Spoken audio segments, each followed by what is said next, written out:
ദിവ്യാത്മാക്കൾക്കെല്ലാം വിനീതമായ നമസ്കാരം.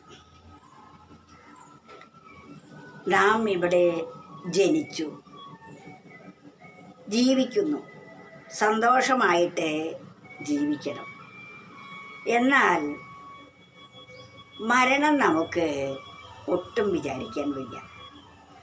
മരിച്ചു പോകുമെന്ന ചിന്തയുമില്ല. എന്നും ഇവിടെ സ്ഥിരമായി വസിക്കണം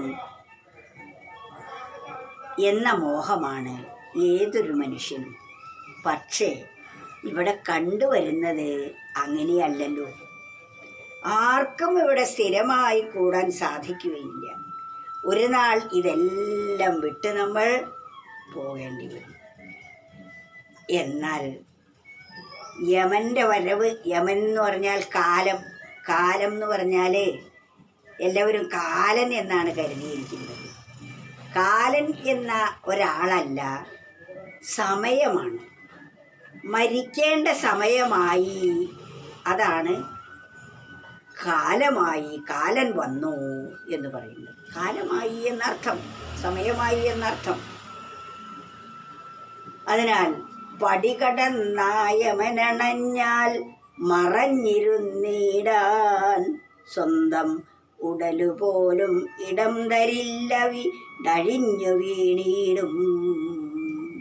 ഒന്നാലോചിച്ച് നോക്കും, ഈ വരികൾ എത്ര അർത്ഥവത്താണ്. നമ്മെ പിടികൂടുന്നത് എപ്രകാരമാണ്. ഈ ശരീരത്തിൻ്റെ പ്രവർത്തനങ്ങളെല്ലാം ഓരോന്നായി നിശ്ചലമാകുമ്പോൾ ഇതിൻ്റെ അകത്തിരിക്കുന്ന ആ ശക്തിവിശേഷം എങ്ങനെ വന്നു ചേർന്നുവോ അപ്രകാരം ഇതിൽ നിന്ന് വേർപെടുകയും ചെയ്യുന്നു. അപ്പോൾ കാണാതാകുന്നതും മരിക്കുന്നതും ദേഹമാണ്. ദേഹമാണെങ്കിൽ ഇതിൽ നിന്ന് വിട്ടാൽ അത് നിശ്ചലമായി ഉടഞ്ഞു വീഴുന്നു. അതാണ് പടികടന്ന യമനണഞ്ഞാൽ, യമൻ പടികടന്ന് വന്നു കഴിഞ്ഞാൽ മറഞ്ഞിരുന്നിടാൻ, ആ യമനെ മറഞ്ഞിരിക്കാൻ ഒരു സ്ഥലവും ഇവിടെ ഇല്ല. എവിടെ മറിഞ്ഞിരുന്നാലും അവിടേക്ക് സമയമെത്തും. പടികടന്ന യമനണഞ്ഞാൽ മറഞ്ഞിരുന്നിടാൻ സ്വന്തം ഉടലുപോലും ഇടം തരില്ല. പിന്നെ നമ്മളുടെ ഉടലിൽ പോലും അല്പസമയം ഇരിക്കാൻ നമുക്ക് ഇടം കിട്ടുകയില്ല. യമനണഞ്ഞ പടികടന്ന യമനണഞ്ഞാൽ, യമൻ നമ്മുടെ അടുത്തെത്തിക്കഴിഞ്ഞാൽ, മരണം നമുക്ക് എത്തിക്കഴിഞ്ഞാൽ മറഞ്ഞിരുന്നിട, ആ കാലനെ കാണാതെ അല്ലെങ്കിൽ മരണത്തെ കാണാതെ എവിടെയെങ്കിലും പോയി ഒളിക്കാമെന്ന് വെച്ചാൽ അത് സാധ്യമേയല്ല, ഒളിക്കാൻ സാധിക്കുകയില്ല. അങ്ങനെ ഒരിടമില്ല.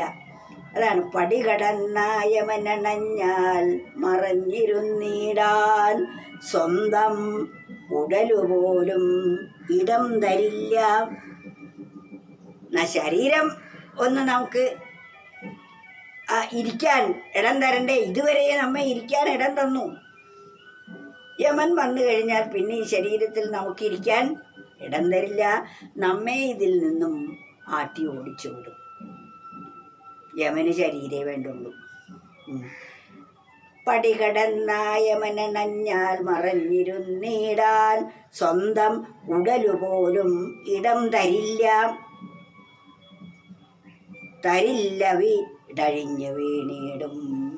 ഈ ശരീരം ഇരിക്കാനിടം തരില്ല. അപ്പോൾ അവിടെ അഴിഞ്ഞു വീഴും.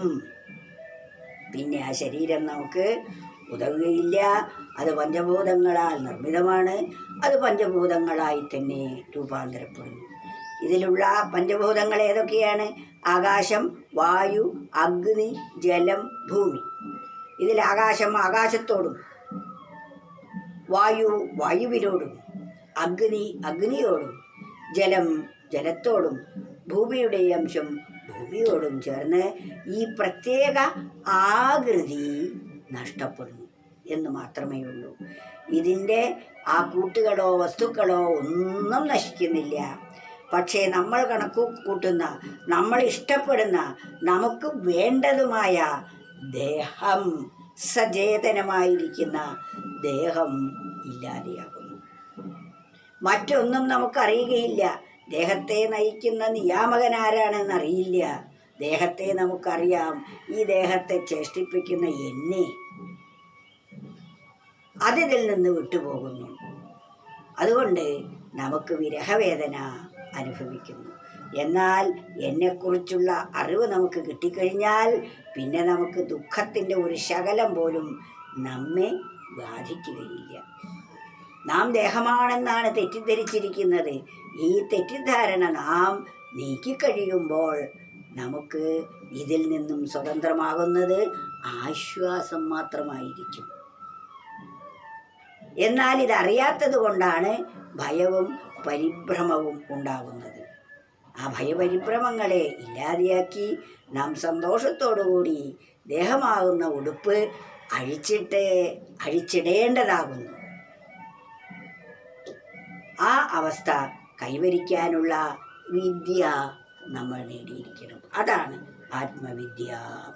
പടികടന്നായമനണഞ്ഞാൽ മറഞ്ഞിരുന്നിടാൻ സ്വന്തം ഉടലുപോലും ഇടം തരില്ല, മിടഴിഞ്ഞു വീണിടും.